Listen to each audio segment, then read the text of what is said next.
আমার নাম বাবলু গিরি, বাড়ি ছাচনা শোল। ধানটা ফলনটা ভালো হয়েছিল, গাছও ভালো হয়েছে, আর গাছের রোগ বলতে সেরকম নেই, একবারেই নেই বললে চলে, না গলা পচা নেই। 15 কুইন্টালের কাছাকাছি হয়েছে। আমি ওইটাই করবো এবছর।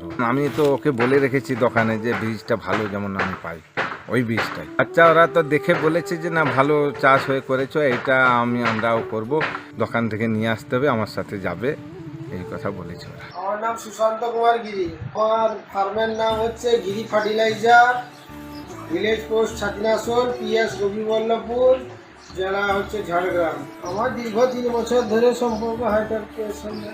আমি হাইটেকের স্বর্ণশ্রী বিক্রি করি, তারপরে আপনাদের বাদশা বোন যেটাকে খাস বলে এটা বিক্রি করি। চাষিটা বলে খুব ভালো রেজাল্ট, ফলনও অন্যান্য বীজের থেকে ভালো হয়, গাছ পড়ে যায় না, দাঁড়িয়ে থাকি, এবং ফলনও বেশি অন্যান্য কোম্পানির থেকে।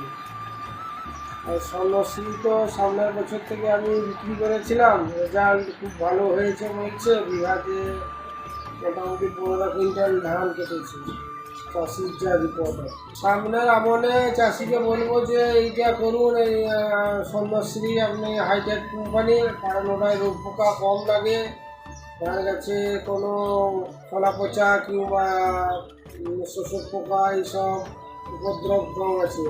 এইটা স্বর্ণশ্রী করার জন্য আমি চাষিদেরকে বলবো আর কি। সুনীল বেরা, গ্রাম পোস্ট ছাতনাশোল, ঝাড়গ্রাম। গাছ ভালো হয়েছিল, এক লেভেলের। রোগ পোকা একবার স্প্রে করেছিলাম আমি, ফুলাপাতা ছিল না। আগে হচ্ছে এই চাষটা করবো, হাইটেক ফলন হয়েছিল 14 কুইন্টাল বিঘা করা। এই হাইটেক চাষ করতে বলো স্বর্ণ আর কি। চতুর্ভুজ ঘোষ আনি আমরা ওই সুশান্ত ফার্টিলাইজার থেকে নিয়েছিলাম। তার গাছই খুব ভালো, কোনো অসুবিধা নেই, মোটামুটি পোকা টোকা তেমন কিছু লাগেনি। ফলন মোটামুটি 14.5 কুইন্টালের ধারাধারি হয়ে গেছিল আর কি। 2.5 বিঘা মনে করেছিলাম। ওই ধানটাই চাষ করবো এই বছর মনে করেছি আর কি। ফলনটা ভালো দিয়েছে, বলবো ওই পচা ওই ধানটা নিয়ে আসার জন্য আর কি। হাইটেক স্বর্ণশ্রীর কথা আরও চাষি ভাইদের জানাতে এই ভিডিওটি দ্রুত ছড়িয়ে দিন।